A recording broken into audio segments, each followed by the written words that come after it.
Dang, did you guys know that we just hit the 3rd anniversary of the United States' first confirmed case of C-19? And you know what? The WHO says that the virus still has not settled into a predictable pattern. What's up with that? Is this a warning for us? That's why a lot of folks are saying that it could be just a matter of weeks before C-19 resurges and takes over yet again. And get this, guys, while people are on fixed income, Social Security, and SNAP and EBT, benefits are taking the brunt of the financial damage. Investors over at big pharma like Pfizer and Moderna, they're just having the time of their lives, having our government in their pocket. What am I talking about? Well, the recent Twitter files dump just revealed how Pfizer board member Scott Gottlieb and former FDA head Scott Gottlieb actually leaned on Twitter to censor tweets which argued against vaccine passports and claimed natural immunity was stronger than the shot. Yeah, basically one of the FDA guys that approves vaccines into people's arms, he's apparently on the take to the tune of more than $300,000 a year. Can you guys believe that? In another huge revelation, we found some White House emails detailing how White House and Facebook, they colluded to suppressing often true content on C-19 vaccines. Yeah. What's up with that? Let me know what you guys think. This just further proves why there's no good reason why they should be indicating what is true versus what's misinformation. But drop me some comments down below, yes or no, in the comment section down below. You know, I just can't get over how badly me and many others suffered during these lockdowns. Thinking of all of the lives that were lost and the livelihoods lost, jobs, businesses, that's something I don't think that we could ever forgive or forget. But let me know if you guys feel the same way, or if you or someone you know was closely impacted. Also, by the way, if you own a home, make sure your home is protected. Get your free home warranty quote. The link is in the description down below. US confirmed country's first case of C-19 3 years ago Friday. And just recently, the United States marked 3 years since the first C-19 case was confirmed right here in the country. And yet, the WHO, who said that the virus still has not yet settled into a predictable pattern. So, why is the government acting like everything's all right? Here's an actual quote from the WHO. "We didn't need to have this level of death and devastation, but we're dealing with it, and we are doing our best to minimize the impact going forward," end quote. What can they say? Basically an "oh well, we'll try again next time"? Just a few lives here and there lost, that's all. Just look at the timeline here. On January 20th, 2020, the first case of C-19 in the United States was diagnosed in Shumish County, just north of Seattle, Washington. Now, the case was a man in his 30s who had recently returned from, guess where? Wuhan, China, where the virus first appeared in 2019. Now, the case was announced to the public the next day. Now, at the time, the official counts showed that the C-19 virus had already made hundreds of people sick and killed 6 people in Asia. But information about the virus and testing was extremely limited. Then, later, they found out that the virus was in the United States at least weeks before the first case was officially confirmed. Fast forward to now, more than 668 million C-19 cases have been reported globally, with the United States accounting for nearly 1 out of every 7 cases. That's a lot, guys. Now, according to Johns Hopkins, the United States has reported 102 million cases, which is more than any other country. Plus, health officials note that those numbers are likely undercounted, and we even breached 1.1 million deaths in the United States, while the global count is more than 6.7 million people who have died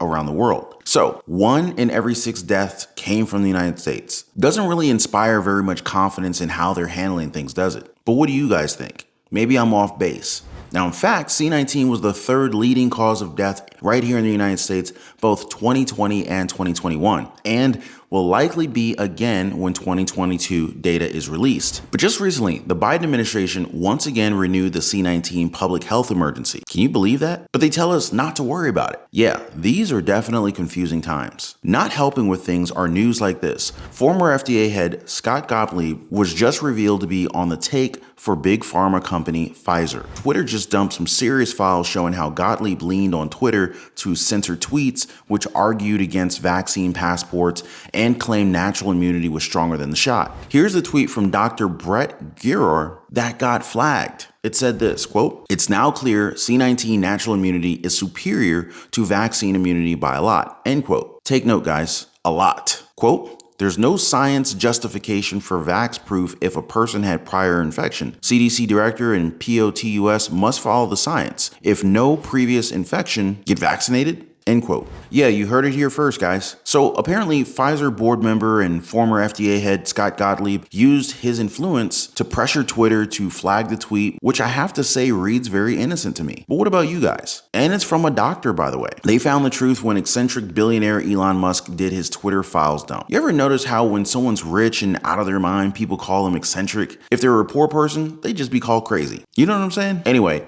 here's a file dump showing Gottlieb's email to Twitter's higher-ups. Dr. Gottlieb called Dr. Giroir's innocent tweet corrosive in an internal email to company higher-ups. Now, here's the catch. Apparently, Gottlieb didn't let Twitter know at the time that he also had some pretty big financial to lead vaccine maker Pfizer and was actually on the take for the pharma company. He was spoken about by executives at the social media company as the former FDA commissioner, but not a Pfizer stakeholder who would be affected by waning vaccine uptake. And even though Twitter could not prove outright that the tweet was a violation of its misinformation policy, it was in fact slapped with a misleading label anyway. How much dirty cash flow are we talking about here? Well, just $365,000 a year. Guys, that is $1,000 a day that he's getting from Big Pharma. Here, check this out.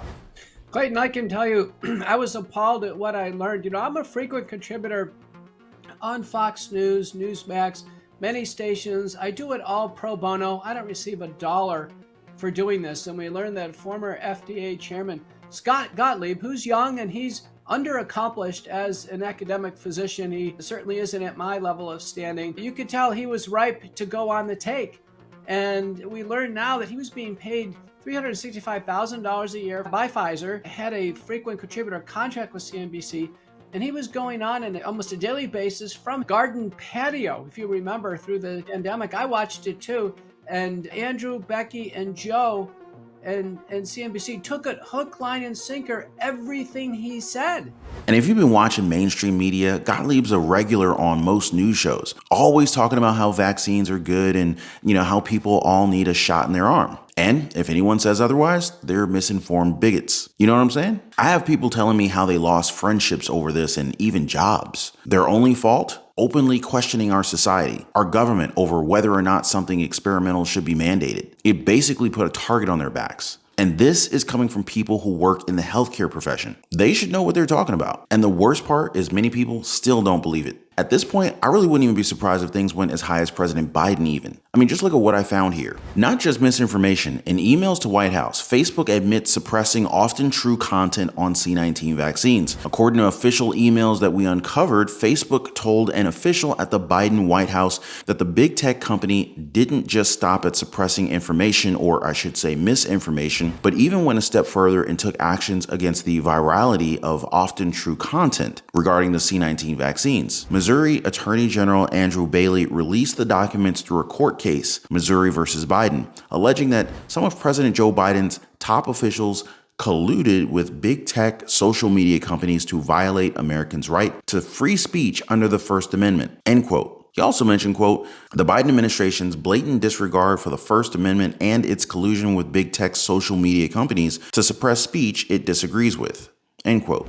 Looking at the emails, it's all pretty damaging. In an email to the White House dated March 21st, 2021, a Facebook staff member discusses levers for tackling vaccine hesitancy content with Andrew Slavitt, then a senior advisor on Biden's C-19 response team, and Robert Flaherty, White House Director of Digital Strategy. But here's what they wrote, quote, as you know, in addition to removing vaccine misinformation, we have been focused on reducing the virality of content discouraging vaccines that does not contain actionable information. This is often true content, which we allow at the post level, but it is important for people to be able to discuss both their personal experiences and concerns about the vaccine. But it can be framed as sensation, alarmist, or shocking. We'll remove these groups, pages, and accounts when they are disproportionately promoting this sensationalized content, end quote. He or she then promised, quote, more on this front as we proceed to implement, end quote. Sounding like this is all part of an ongoing business relationship between Facebook and the White House, The Facebook representative pretty much admitted to stopping content that doesn't actually violate Facebook's policies, content that isn't actionable. And you can pretty much infer how the staffers also suggested that the White House has asked Facebook to take these measures. Next, in an April 22nd, 2021 email, Flaherty told Google staff that the White House remains concerned that YouTube is funneling people into hesitance and intensifying people's hesitancy. We certainly recognize that removing content that is unfavorable to the cause of increasing vaccine adoption is not realistic or even a good solution, end quote. Now remember guys, this is the White House's digital strategy chief that we're talking about here. They even wanted to manipulate the app's search function. In a May 12, 2021 email, the White House's Flaherty faulted Instagram, which Facebook owns, for failing to remove bad information from its search function. Definitely sounding aggressive here. I mean, take a look. Quote, "You and I know that the universe of undecided people searching Instagram for vaccines as compared to, say, Google is probably low. But removing bad information from search is one of the easy, low bar things you guys can do to make people like me think you're taking action. If you're not getting that right, it raises even more questions about the high bar stuff," end quote. Then he goes right out and says it. Quote, "You say in your note that you remove accounts that discourage vaccination from appearing in recommendations, even though you're using primarily to give yourself wiggle room. You also said you don't promote those accounts in search," end quote. And it's still happening up to now, guys. Big tech censorship machinery is definitely still alive and strong. In December, a video presentation was removed featuring 2 doctors and a Heritage Foundation expert claiming the video violated its misinformation policy on C-19 vaccines. Now, it also had not been verified which of the 4 speakers supposedly had violated the policy. You know, at this point, I really wouldn't be surprised if they took down the video pretty soon. Don't let this happen though, guys. Always make sure you share this information with your friends and your loved ones. Just go ahead and hit the share button right there. Something is definitely happening behind the scenes. They're just not immediately visible to the American people. Always make sure you're subscribed to the channel and have that notification bell turned on so that you don't miss any updates. I hope you caught all of the important information in today's big update and daily news report. How C-19 could be resurging in a matter of weeks. How Big Pharma has their hands wrapped tight around mainstream media and the government. Plus the biggest revelation yet about Big Biden's censorship machinery. Share the important news with your friends and your loved ones. The share button's right there, all set and ready for you. Thank you for watching. Always thank you for hitting the like button. I really appreciate that. I appreciate the support. I appreciate the love. More exciting updates in the future. I'll see you on the next one.